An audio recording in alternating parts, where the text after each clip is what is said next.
I just got back from a court date with a couple of friends here because early in January we walked ourselves into a TransCanada office in Westborough, Massachusetts, and we locked down that office because TransCanada is locking our generation into climate devastation.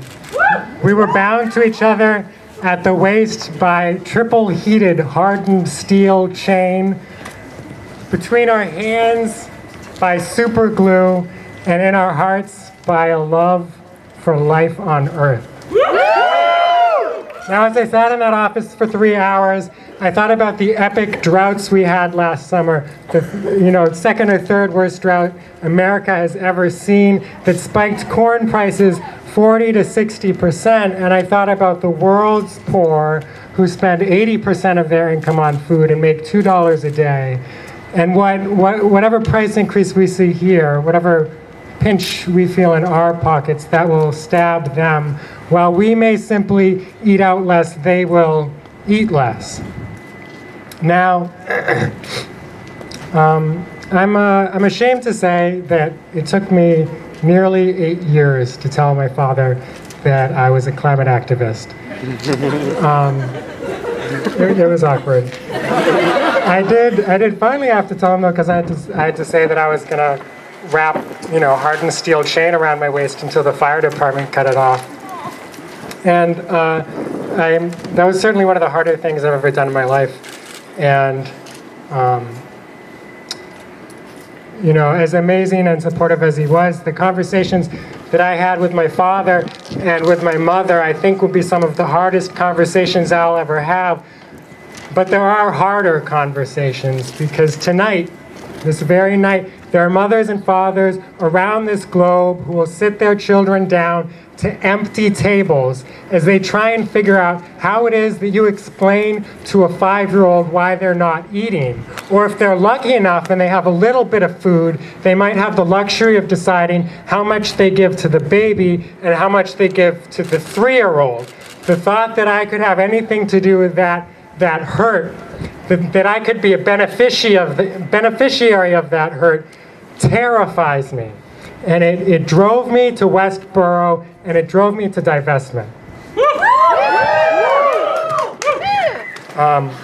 Today, we hear a call to action like none before in human history, because the International Energy Agency says that if we don't stop all new fossil fuel infrastructure in the next 4 years, we will condemn all of humanity, for as long as there is humanity, to a 2 degrees warming of the atmosphere. That means that in 100 years, in 200, 300, 400, 500, 600, 700, 800 years from today, people will toil and struggle with the decisions that we make in just the next 4.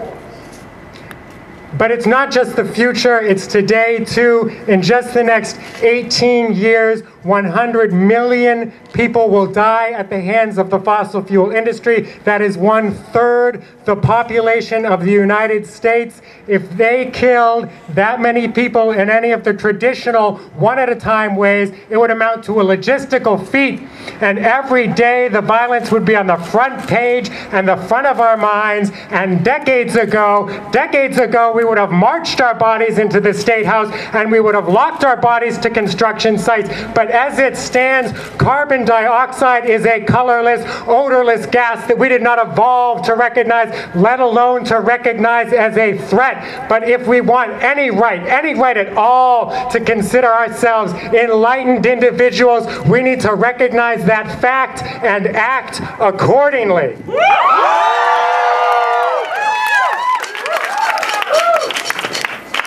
Now,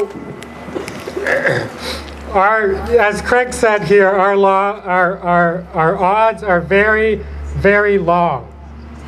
But I can't help but think that when our children struggle to provide not just a comfortable home or an education to their family, but when they struggle to provide water or shelter from violence, I can't help but think that they would kill for the chance that we have today. We have no right to squander this amazing opportunity that we have been blessed with. Now, The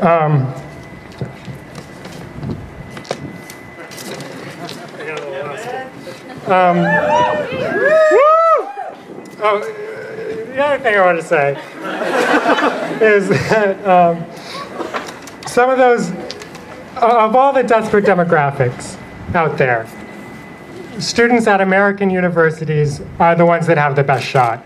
Some of those parents that are struggling to feed their children have no political representation in a country that did nothing to cause this problem and has no voice on the international stage, and they certainly don't have the time or the luxury to do what we're doing here today. And so with that responsibility and with that opportunity, we are going to heed a call to action like none before in history. Today we will march. Today we will put President Monaco on alert, and we will put Tufts on alert. Hi there. Nice to meet you. Today we will tell our friends and our neighbors that we are fighting for our lives and our children's lives, and tomorrow we will divest Tufts. And this summer, we will put our bodies on the line to stop new fossil fuel infrastructure, exposing the public to the urgency of our cause, unfortunately aided by more super droughts, super fires, and super floods. And then next year, when we go to Congress, we will have a movement so big and a public so outraged that we will get the legislation that our generation so desperately needs. Legislation that says that one day, years from today, we will sit our children down to tables that are full as we take great pleasure in picking out each and every word that we will use to tell this beautiful story of how we took on the richest industry in history and we won. And that story starts right here today with divestment. Now they say that by asking for divestment we are being unreasonable. This, when they want to burn 5 times the carbon it will take to trigger runaway climate change. They say we are impractical. This as mothers and fathers struggle to feed their children. They say we are being idealistic. This for asking that we not end life on Earth. Their generation is leaving us a planet on which it is more likely than not that in our lifetimes we will witness the fossil fuel industry end life on Earth as we know it, and they call us unreasonable, us irresponsible, us impractical, as they have watched our futures be desecrated for minor and temporary financial gain. Hell no! They want to steal land and poison communities to build pipelines that will carry toxic sludge. Is that reasonable? No! Hell no it isn't.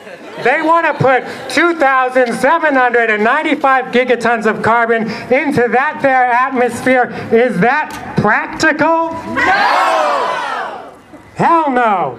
They want to produce energy by killing people because in their minds that is the most convenient form of energy. Is that convenient for us? Is that convenient for the victims? No! No. Do we want to continue to entrust them with the future, with our children's future? No! No. So then whose choice, because whose future is it? It's our future. And so whose choice should it be? Ours. Whose choice? Our choice. Whose future? Our future. Whose future? Whose choice? Our future, our choice. I can't hear you. Our future, our choice. Say it so they hear you in Baloo. Let John Kerry hear us. Our future, our choice. Let Barack Obama hear us. Our future, our choice. Own it. Our future, our choice. They'll hear us all soon.